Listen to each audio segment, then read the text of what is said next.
Welcome to Unfiltered Summit Sisters. I'm Gina. And I'm Julia. We are two ride-or-die best friends who are paving the path for what true, authentic relationships look like. We're facing hardships head-on, having real, uncensored conversations, supporting each other's growth, and shining a light on true, raw healing. We are navigating the world the best we know how, Having a hell of a time doing it. laughing every step of the way, Through the rain and sunshine. This is Canyon Culture. These fall colors just, I feel like time stops when I'm up here, which is a dangerous one because it doesn't actually. I wish it did. But it just like I sit and I'm just like in awe. Well, we drive and so I'm like, cool. the mountains are on fire. Yes. And I'm like, but not literally, just with it's so many colors. So many colors. They're so beautiful. I really, really love living in a place that has all four seasons. It's pretty magical. This is the first time I've experienced it. I I've do- officially gone through all four seasons You now. have. Yeah. And okay, which one's your favorite? Fall, easily. Because winter's not. Easily. And yet it's the longest. Explain that one to me. That's rude. It is rude. But yeah, so what is it about fall that makes it easily? The colors for sure. Yeah. Everything changes so quick and it's so vibrant. It looks like Dr. Seuss, like out of a Dr. Seuss book or movie. Yeah. They're so looks- beautiful and so vibrant. It's like fake though. Yes. Because you turn a corner and you get hit because there's still, right now we still have green, but we have orange, yellow, and then like bright red, like fire red. Yes. But there's still green. And I think that's because of the crazy winter we had. The amount and of snow that we got. so like the green is really green for us. Yes. So more than last year. But then something like that tree right there is so stinking red. Mm-hmm. Anyway. I love it so much. But you had a lot of life lessons we were talking about earlier when it comes to seasons that I think we could talk about. I did. So I have now gone a whole year, over a year in Utah. I've lived through all four seasons. And I really, really love having all four seasons. I love that it makes me miss. I walk into another season and it makes me miss the one that Yeah. we just left or 2 seasons ago. Do you ever miss winter though? A little bit. There's moments of it. Like there was that Yes. snowstorm that you and I went out and played in. That was so That fun. was so fun. Or the nights where y'all come over and we have fires in the fireplaces. Yes. I miss those. I Seeing love. the kids out there playing in the snow. In their Mason underwear. and James are already ready for snow. Are they really? They are chomping at the bit. Mom, is it snowing this week? I'm like, we're not quite there yet. They can go hang out with the guy I'm dating then because he loves the snow and he keeps sending me forecasts and I'm like, I'm gonna stop seeing you if you keep Rude. doing this. This is really aggressive. Yeah. Could you stop? How does your boyfriend feel about snow? It more so just gets in his way. Oh, 'cause of work. Because of work, right. Because he's in construction, building, remodeling, and so it's more so just a pain in the butt. I love that the kids are ready for snow though. I think having your kids here makes winter better because they love the snow, which makes my kids love the snow. So there's not so much seasonal depression. Right. But anyway, we're getting off topic. But I do love that idea. Like I can still miss winter. I just don't wish it was so long. I'd like a lot less winter, but there are a lot of things I do love about winter. I do love being out in the snow. There's magic that happens with the snow. Yes. And so I can miss that. Crazy thing, talking about snow, something that hit me, because this, we've never experienced snow until we moved to Utah, and boy, did y'all deliver this winter. Last welcome. winter. You're welcome. A lot of snow. In Texas, we mostly get rain, a lot of rain. Mm-hmm. You can hear the rain, Yeah. right? You don't hear snow No. normally. So you can go to sleep with no snow on the ground and wake up and there's a foot of snow on the ground. It's so magical, isn't it? It is so magical, but It it just is. like blew my mind because when it rains in Texas, you hear it. You like know it's I know happening. it rained last night. I know it's wet outside. Yeah. But when it snows, you have no idea until you wake up and look out the window and I'm like, oh, Either that or you hear Grug on the plow and you're like, there must be snow. Grug's here yes. on the plow. Yeah, it's crazy, but God's been teaching me so much just about seasons, and being able to live in the different seasons has just transferred over into different parts of my life. I love that seasons don't last.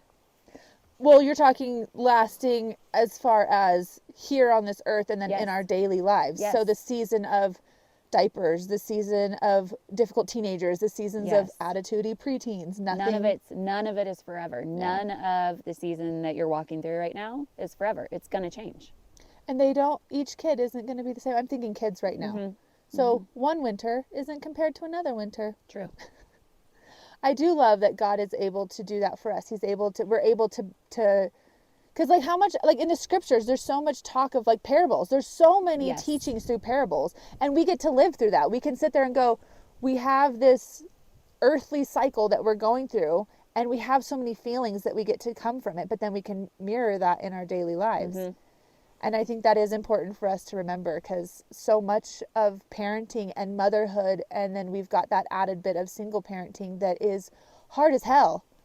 And Yep. there's a lot of times where I'm like, I don't want to do this anymore. It's too hard. And just that reminder of this too shall pass. Yes, it's true. Sometimes like a kidney stone, but it will pass.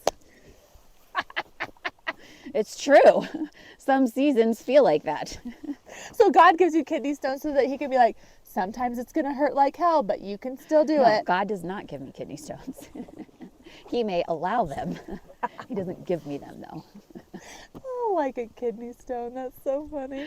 But I love it. And something that's been really heavy on my heart lately has been to really be present in each season and not miss what God has for me in this season, being so ready to be in the next season, right? Yeah. Because we do talk a lot about how we want our partners here. We want to be in that stage of life. We want to be living that. But I don't want to miss what God has for me here. Yeah. There are certain things that I will miss about this season when I'm in the next stage. I don't miss the whiskers all over my sink. Like Ooh. the shaving, like from Yeah. I don't Yeah. miss that. No. There's a lot of things I don't miss about having an adult live with me, another adult live with me. But no, so I love that idea. And I think that I come and go with that Yeah. idea of trying to stay present and to finding the joy now, because I'm never going to get to live this stage of my life again. Yes. Why not find the joy in it? Right. I'm never going to get to have moments where me and my babies are all able to fit on my bed. Just the Right. 5 of us, right? They're going to outgrow it, and we're going to add more to it. And that doesn't mean that one is better than the other. It just means that it's going to pass through. So I love that idea of being present. I love that idea of enjoying what you have now, because even the hard, one of the things, like for me, one of the things I struggle with is just the journey. I often want to race to the end. I often want to get to the end. I don't know if it's a fight or flight thing. I don't know if it's just something's got to be better than this, which comes from my marriage that was toxic. But now that I don't have that, I'm learning that it's way more about the journey. Yes. I don't need to know where I'm ending up. I know that it's going to be with God, right? When we're talking about this mortal life, Right. at the end, I'm going to be with God. So I know I'm good there. But how I get there, it doesn't super matter. Just enjoy it. Follow my heart, follow Christ, and enjoy the times that I'm in instead of trying to race to the next season. Yeah. It's like my dad says, life is meant to be experienced, not controlled. I feel like we should make a shirt that says, like Papa says, or something my dad Right. says. And on the back, we just have all of it. We're going to need a lot more than one shirt. We'll have to have him on the podcast though, because I feel like every episode we're like, Julia's dad says this. That would be so fun, but you're going to have to come to Texas for that. Or we're going to have to do a podcast over Zoom. No. We get him here. I don't know how Good luck with that. we'll tranquilize him. We're strong. I know he's huge. We're strong though. We could deadlift him. But why in the world would we go to Texas when he could come here? Listen, I hear you, but you got to get him here. All right then, Papa, we're coming for you. But I love the analogy that you brought on with just this idea, because I very much so do love and miss seasons Right. on this planet. And I want to make sure that I'm present and I am here so that I don't have regrets. I don't love regrets. Yeah. I don't want to look back and go, I wish I did more with this kid. Right. I wish I enjoyed this part of being a single mom. I wish that I enjoyed the fact that I had time on my hands because of getting to work at home. My jobs may change at some point. Right. So I love that idea of being present and not regretting. I love that. Enjoying each season as it comes. Yeah. And just seeing, God, what do you have for me in this season? What healing, what growing, or literally just enjoyment. It doesn't always have to be productive. It could be a season of rest. What is that? Explain what that is. It is something that God has given us, not something we have to earn. Oh.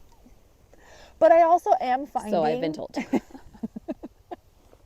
I have been finding joy in the hard, and that I get to go through hard. I get to, God is giving me the opportunity to become better. I love the perspective that I'm gaining right now, where I feel like God sees not just value, he sees potential in me enough to give me these hard things that are part of the refiner's fire.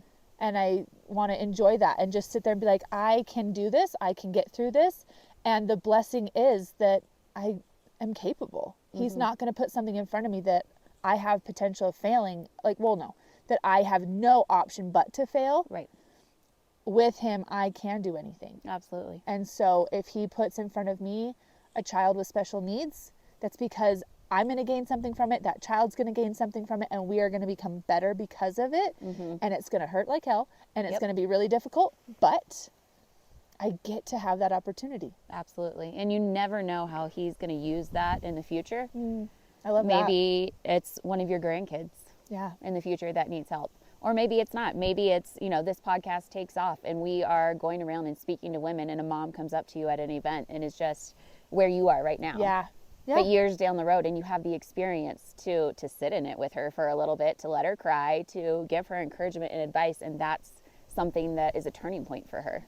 Well, do you feel that way about your marriage? As much as we hate our marriage, we went through a lot of stuff, and we get to sit with people who hurt. You way more than I do can sit with women who have lost babies and have had to mourn that loss of that child on a very intense level. Right. As much as that sucked, what a blessing it is. You get to sit with these women and be a space of comfort. Absolutely. You get to mourn with them. Absolutely. And you get to support and show them the way.